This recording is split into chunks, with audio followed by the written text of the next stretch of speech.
Should I hold the table? Should we? Is this like a trading places moment? I'll hold the table. Is there any props that you need?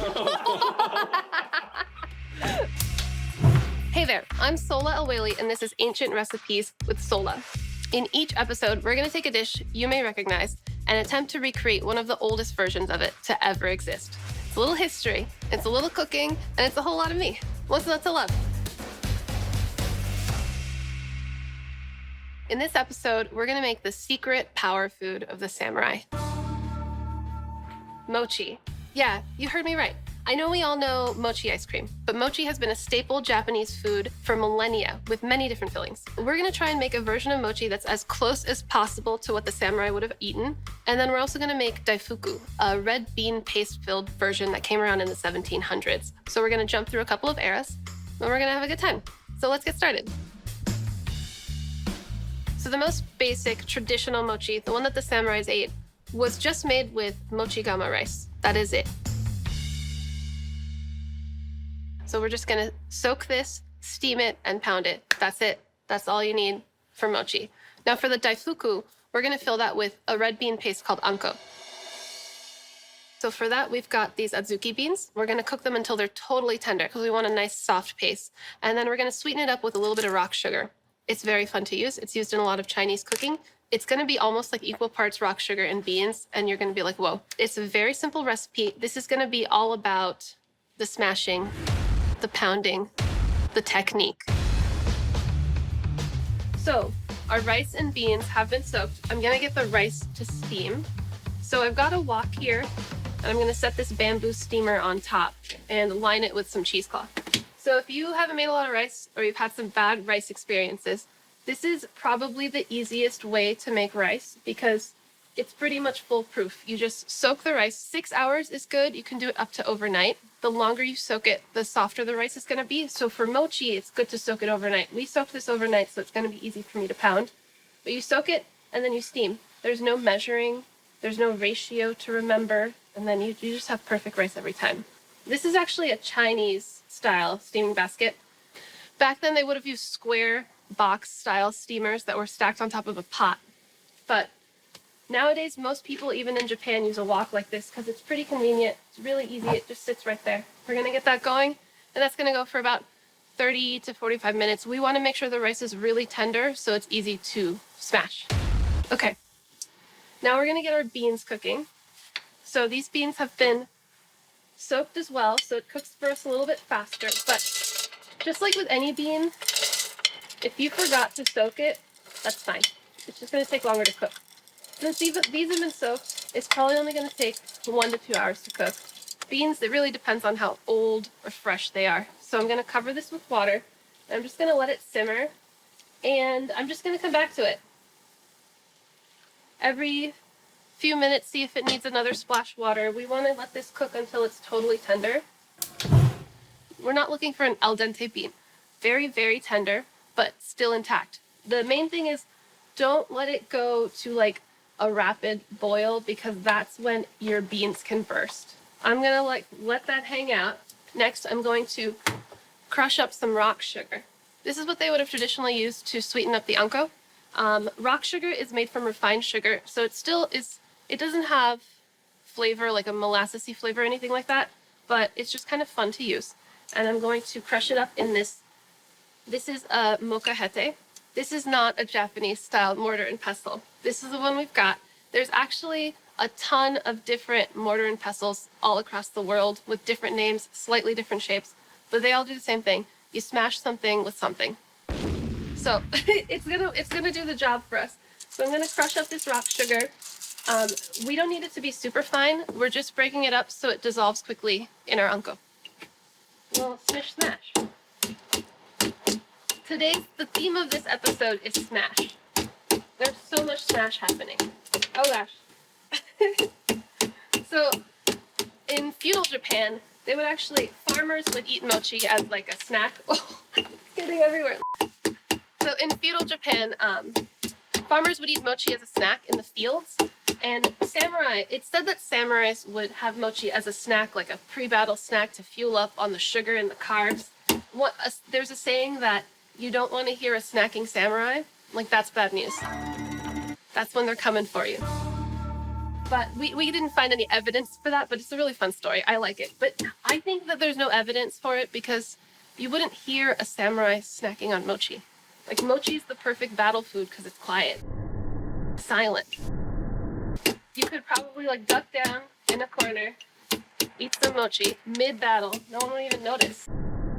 And actually, samurais were also mostly pescatarian. They didn't have a lot of room to raise farm animals, but they had a lot of access to the sea. So people ate a lot of seafood, and they ate a lot of rice. And they pounded a lot of rice. Oh gosh. So my beans have cooked. They got totally tender.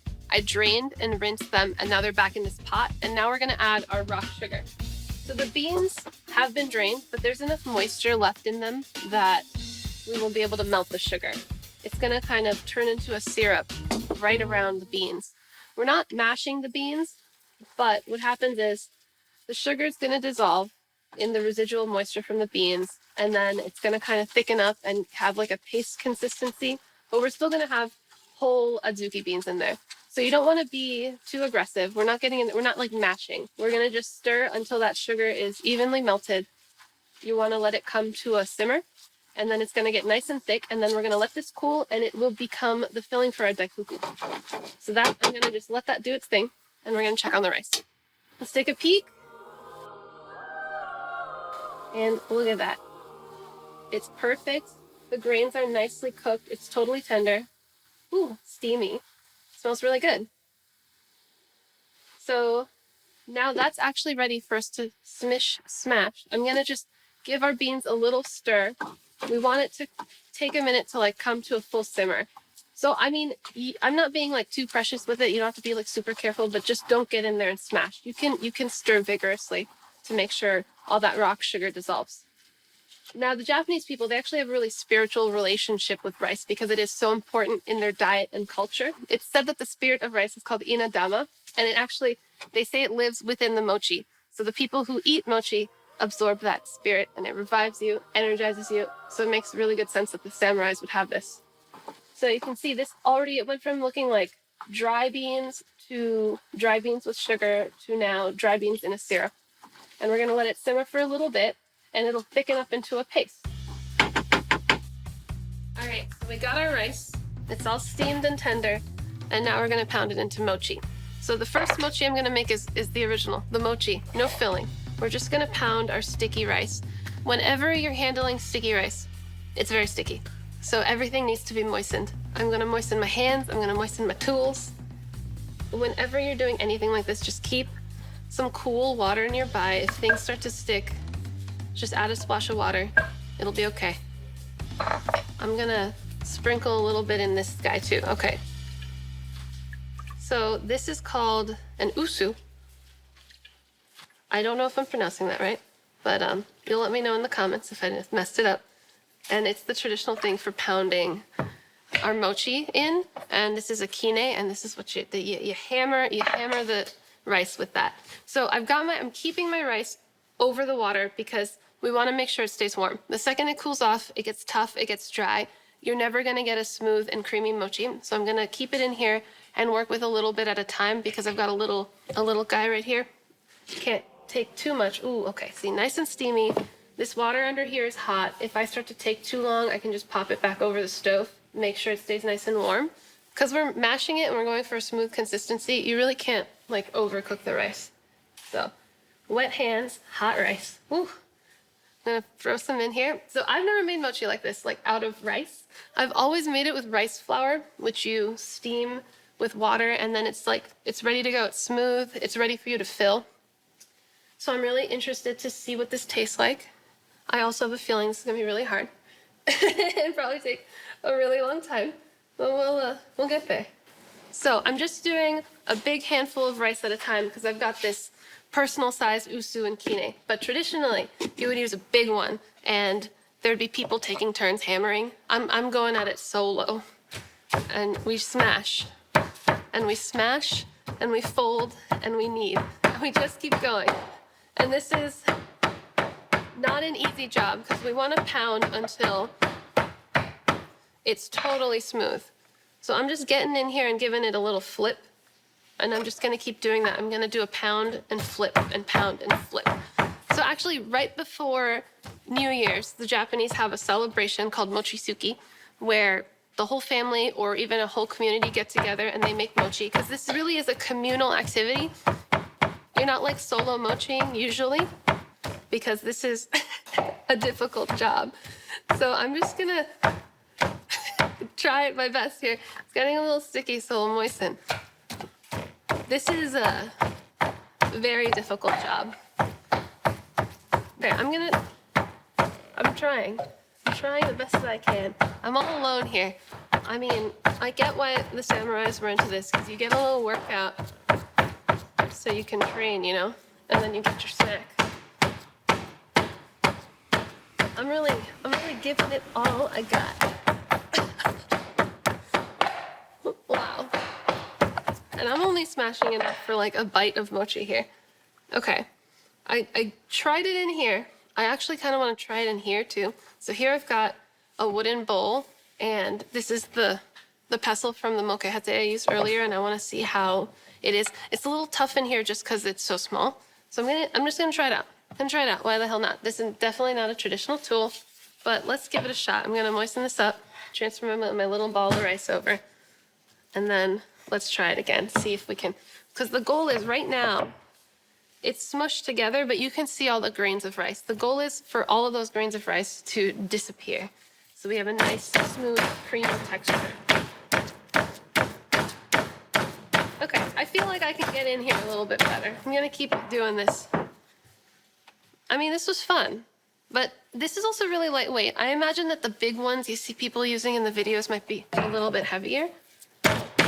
Here we go. Okay, now I see a little smashing happening. I actually think I can add more rice to this party, because we're gonna make a couple types of mochi.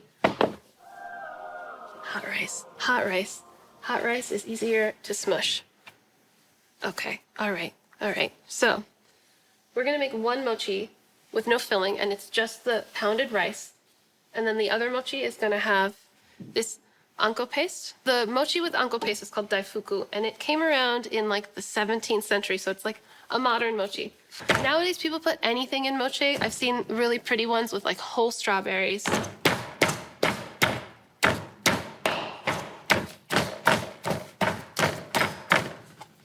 This is gonna be a while. We're gonna be doing this all day. Okay, I see why this is a communal project. I think that maybe I need a rest. Will you be joining me? Are you here to tap me out? Well, Hand off. Smash away.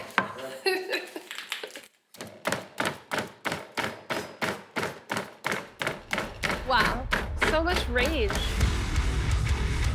Also remember that there's a lot more after that. That's just batch one. You're doing great though. You don't have to smash it in there. Should I hold the table? Is this like a trading places moment? I'll hold the table. Is there any props that you need? Okay, I should have stayed on this side. It's okay, it's just water. Okay, so GIF continued smashing away, and we've gotten pretty close. It's almost all smushed. We have a few grains, but I think that we did the best that we can. There was a casualty, though. We did lose a bowl. Just he pounded with so much fury, the bowl came apart. Okay, so now I'm going to form my mochi. I'm going to divide this into two, and I'm going to make half of it's going to have no filling for the traditional samurai mochi, and then half of it we're going to fill with our anko for the daifuku. So now that we're smashed, we're going to switch from wet to dry. Before we were moistening everything, and now we're going to lightly dust our hands and the surface with rice flour. So it just helps us with the portioning and help us with our stickage. Get generous with it, because GIF put so much work into smashing this, you know, we can't lose it to the board. Okay, so sticky, so chewy. Sticky is good, sticky means chew. I'm gonna really just get in there, okay. Okay, so we want to kind of roll this into a log and divide it into portions. When you make mochi at home with the mochiko flour, it ends up like this after you steam it together. So you would be doing kind of the same thing. We got a few lumps in there, but it's okay because we made it ourselves with our hands, you know? So I'm gonna try and smush this together and form a log, and we'll see how many portions we can get. I like it when mochi is like 2 bites. I've seen bigger mochi, but I think it's kind of nice when it's nothing crazy. You don't want a huge mouthful. There's a lot of chew going on. So this is not super smooth, but we're gonna do what we can. You also want to do this right away, like gift smash. Gift smash. You roll. Like, don't pause between the smash and the roll because the mochi will start to dry out. So that's why we're controlling the drying by dusting it with flour now. Okay, I'm gonna try and move quickly. Try is the word. Okay, let's get some portions here. Dust in our flour.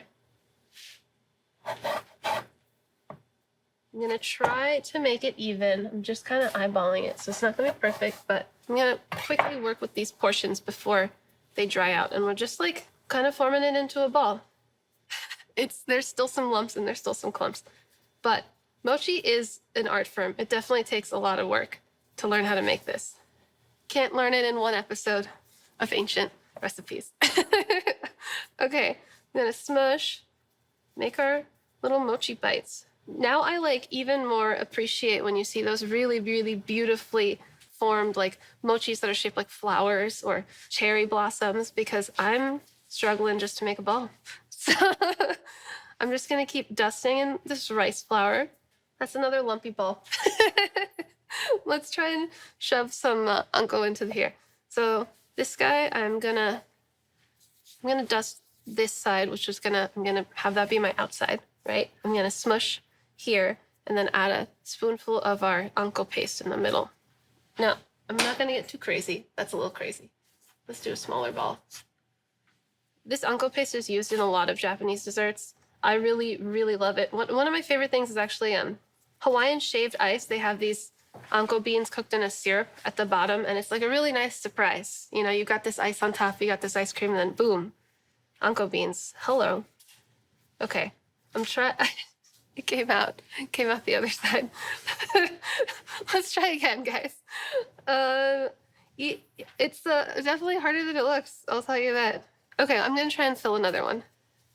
This is something that I want to make more. I want to learn how to do this very well. I'm gonna start having little mochizukis of my own. Right now, it'll just be me and my husband and my dogs. Maybe I can get my dogs to pound the rice. Okay, let's go for another daifuku. Okay, I'm flattening it out.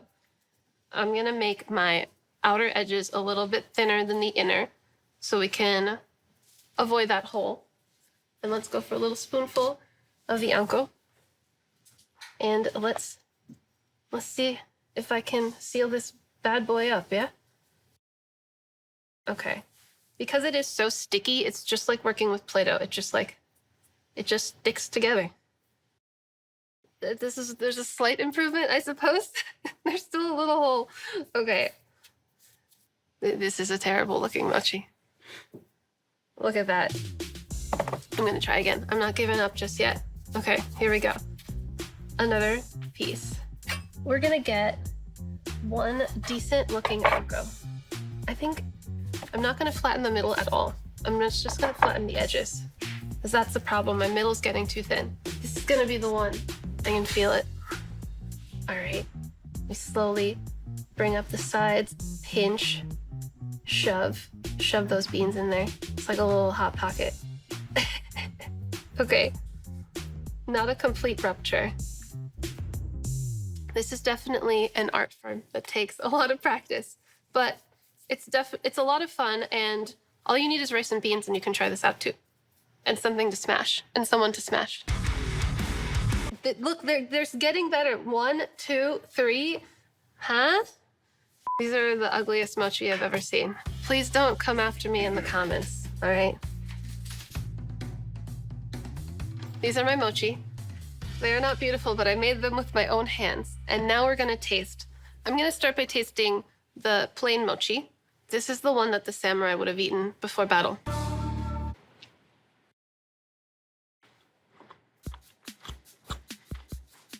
Okay. There's a lot of chewing on this one. Even though it's not beautiful, and there's still little few lumps of rice, it's actually pretty smooth and chewy on the inside. It came out a lot better than I thought. And I've only ever made mochi with mochi flour, and this is so worth the effort. You can really taste the aromatic rice, and I can really taste a lot of like the nuttiness from the steamer. The bamboo steamer actually imparted a lot of flavor, and it's a nice quiet snack, you know, when you're in battle. Let me try the daifuku. So this is the mochi that's filled with the anko paste. I'm gonna get in there.